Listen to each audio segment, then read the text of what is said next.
All right, John Stewart has just dropped the location of the giant UFO. Actually, maybe multiple locations. So let's talk about it. Get in here. This is Jack with Cosmic Road. I'll talk about UFOs and the paranormal. Please like and subscribe and let me know what you think in the comments below. Yeah, yesterday I did a video saying that John was about to reveal the location that his source had given him for a giant UFO, potentially the same giant UFO that Ross Coulthart was referring to, and that we've been speculating about all this time. Where is that giant UFO? If it could be revealed, that would be UFO disclosure in one, right? I mean, if we could actually see this thing. But okay, so here's what John posted yesterday. Folks, don't shoot the messenger. This is an insider's account, and it is more believable than a golf course crashed 500-foot UFO. Okay, referring to Moneypenny's post or her information about the large triangular UFO that may have crashed at Ufot Air Force Base in Nebraska. Really interesting story. I do think that the information that she came out with is valuable, even if it wasn't answering the question we've all wondered: where is Ross Coulthart's giant UFO? Led to some interesting information about that giant triangular UFO and some interesting spending at that Air Force Base. Maybe something interesting going on there. Okay, here's what John Stewart's source told him. And by the way, I've been in communication with John. It seems like he may have had multiple insiders tell him things, multiple sources, but this is the source that he posted and the letter that the source wrote. John, I will put this on the record of what I have believed for over 3 decades, that the Nevada National Security Site's Device Assembly Facility, DAF, is not just a nuclear assembly building, but sits on top of a carefully concealed NHI craft recovery. In the late 1980s, I became aware of an incident involving the crash or forced landing of a cigar-shaped craft, approximately 190 feet in length, within the boundaries of what is now known as the DAF compound in Area 6. The craft was recovered in an operation that was unlike any standard military retrieval I had ever heard of. Rather than lifting the object away for transport, impossible due to the size, crews dug a long trench directly behind it. And that fits a little bit with what Ross Coulthart said, that this UFO was too big to move. However, Ross said it was outside of the U.S. So let's continue with the information. They built this big trench with the assistance of heavy cranes and wide straps. They rolled or gently repositioned the craft backward, sliding it into the trench. Within hours, the craft was buried beneath sand. The operation was swift, clinical, and carried out under strict recovery security protocols. For the record, I was not told of the disposition of any of the craft's occupants. Interesting. Years later, the trench and site work were part of ground testing to see if a facility could withstand the forces of a nuclear blast for the assembly of nuclear devices. But that explanation never sat right with me, not when you consider the precision, the secrecy, and the unusual sequence of work. And here is what I find ironic. Once again, the Department of Energy is involved, as they are in nearly every major incident where unidentified aerial craft intersect with nuclear weapons programs. The connection is too consistent to ignore. Some have speculated the object could have been circular. Is that Ross's contention? I truly do not know. I can state with confidence that such a configuration would have been structurally impractical for concealment beneath an active facility. A disc extending 40 feet in diameter would require uninterrupted space that conflicts with essential load-bearing support members. In short, there is no feasible placement for primary structural columns without compromising the integrity of the building above. I did hear in Shanxi, China, I nailed that, they built a type of blow-up dome typical of hockey or indoor golf driving ranges you see in the US. A cigar shaped craft, however, presents a more workable profile. Its elongated form could be accommodated without interference to vertical supports. Regarding South Australia, and this is apparently a different UFO crash incident, and this is the one that John was talking to me about in the emails, at least seems like it. Available intelligence indicates that in the 60s, a craft impacted into four large sections. These sections were subsequently concealed beneath a purpose built structure and at a much later date transferred to the Pine Gap facility for further handling. Now, Ross said this object was outside of the US, but he also said it was too big to move. And if it was transferred from one location to another, it was probably not it. However, I do think there's some wiggle room there. You could say it was too big to move for the moment, right? I mean, playing devil's advocate here, this could arguably still be Ross Coulthart's craft. Concerning the U.S. Embassy in Iraq, persistent reports within defense and intelligence circles reference the existence of ancient craft buried in the surrounding desert. The possibility remains that one such object was located, left in the ground with the subsequent construction of the embassy, serving both operational and security objectives. But again, how do they position the support beams? All right, well, this guy is really interested in those support beams, and I guess that's a valid thing to be interested in. But there you go, a possible UFO in Iraq. There's a lot of speculation about the Baghdad embassy. So is there something there? This whistleblower, I mean, if we're going to call him that, this source definitely leaves, room open for that. But he's primarily talking about these two UFOs, one in Australia that crashed and was broken up into chunks, and and was stored temporarily at a certain facility where a building was built over it. And John told me a particular location in Australia that was not named in this post. I'm wondering if that is the site that this place was stored at. But he's also mentioned another location to me in an email. So I don't know. Neither of those are Pine Gap, where this craft allegedly ultimately wound up and might still be there. And we have this other craft in Nevada that is also apparently still there if it hasn't been moved to someplace like Wright-Patterson. So John goes on in a different post talking about the fallout from all of this. Oh boy, did your old Uncle John just kick a hornet's nest with his buried UFO story.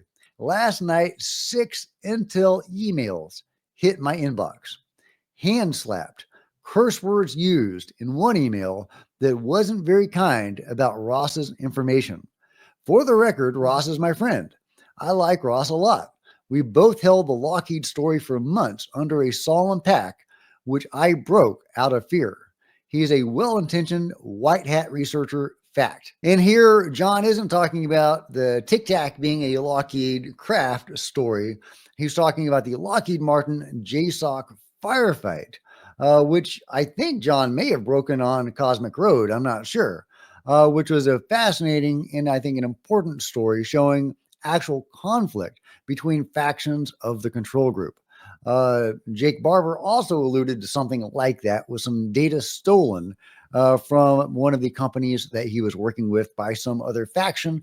We still don't know who that is, although Jake's team had some reason to believe they would give that information to Stephen Greer, potentially trying to get this information out there.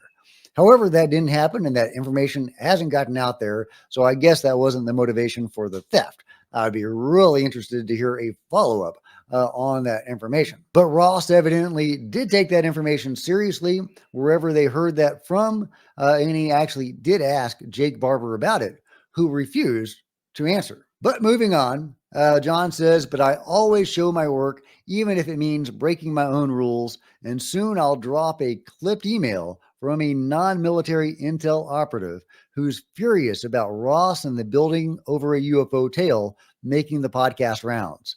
I'll spoon feed it through the right podcasters soon. fair and reasonable.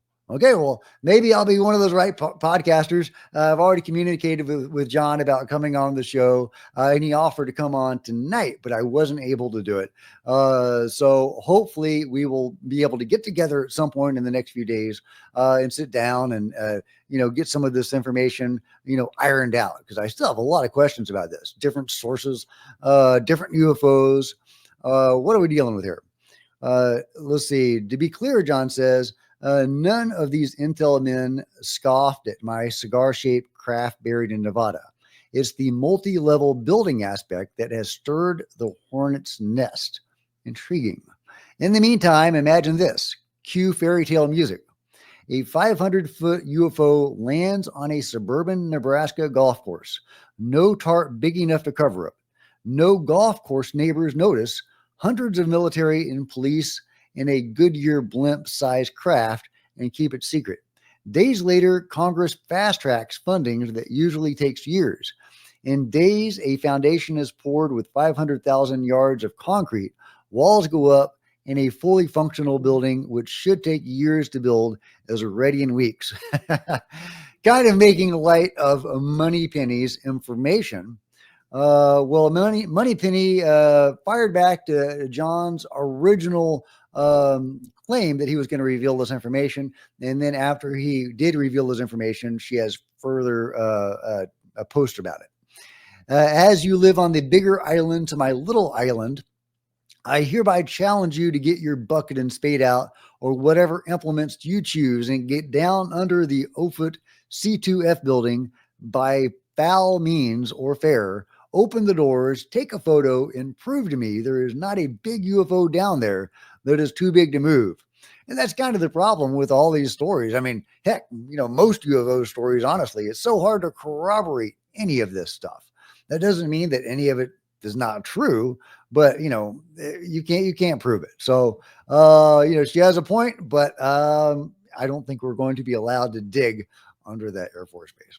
Moneypenny also says, let's face it, Grok has to be the most unpopular person on the planet in the UFO community. I volunteered. John Stewart steps forward to do the honorable thing and take Grok for a proper sit down chat in a greasy nacho at Lou Elizondo's new bombshell diner, as he clearly would benefit from some more paparazzi attention. Okay, all right, shots fired. But she is reaching out to John, trying to engage with John. I thought that was funny. Let's see. Oh yeah, Kelly Chase also had some strong words. Kelly Chase is the of UFO rabbit hole. She says, I don't expect this to be well received, but at least I can say I tried. And frankly, this is more for people reading this than for you. When you are over the target, the spooks don't email you and tell you to stop for a lot of reasons. Talking about John's information about angry emails, curse words, hands being slapped, that whole thing. She says the most obvious being that it leaves an unnecessary paper trail. The fact that they are putting it in writing means they are sure it will never come back on them, likely because the intel is fundamentally bunk. They email you and even threaten you, not to scare you off, but to embolden you. They want you to keep going for whatever reason. An objective is being served by you running with this narrative. Okay, all right. And I want to say that John has replied to that. I don't know if I really want to get into it back and forth. But there you go. There is the information as it stands with John Stewart's giant UFO, or actually multiple UFOs, one in Australia, one in Nevada, and potentially more interesting things in Iraq. I'm sure there's a lot of interesting things in Iraq. I would love to know the truth of all of that. Potentially ancient buried UFOs. That's what the insider was talking about. I would love to know exactly what he meant by that. Does any of it relate to the tomb of Gilgamesh and, those sorts of stories? I just know there's some really interesting stories behind that. There's some real interesting reality behind that somewhere. I don't know exactly what it is. There's a lot of smoke, and there's definitely some fire there. But let me know what you think about John Stewart's giant UFO information. I think it's really interesting that we're now getting eyes on some of these locations that weren't really on people's radar before. Although a lot of people did guess Pine Gap, that was a very common guess. So good on you guys for guessing Pine Gap. That does seem to be where one of these craft is stored per John's source. Again, he does have seemingly multiple sources, so I'll be curious to sit down and ask him about some of the information that those other sources had. But let me know what you guys think about it all in the comments below. Like and subscribe. Hit the bell to be notified of future videos. You don't want to miss a thing. Join me on social media. There's Facebook and Twitter links below. Love to see you guys there. If you want to support Cosmic Road in a bigger way, consider grabbing a coffee mug or a t-shirt in the merch store below. Become a channel member. Channel members are rock stars, and I really do appreciate you guys' support. Thank you. Oh, and by the way, of course, go check out John's post. Go check out Moneypenny and Kelly J. See what all the excitement is. There's definitely people talking about it online, and people have different takes and different information.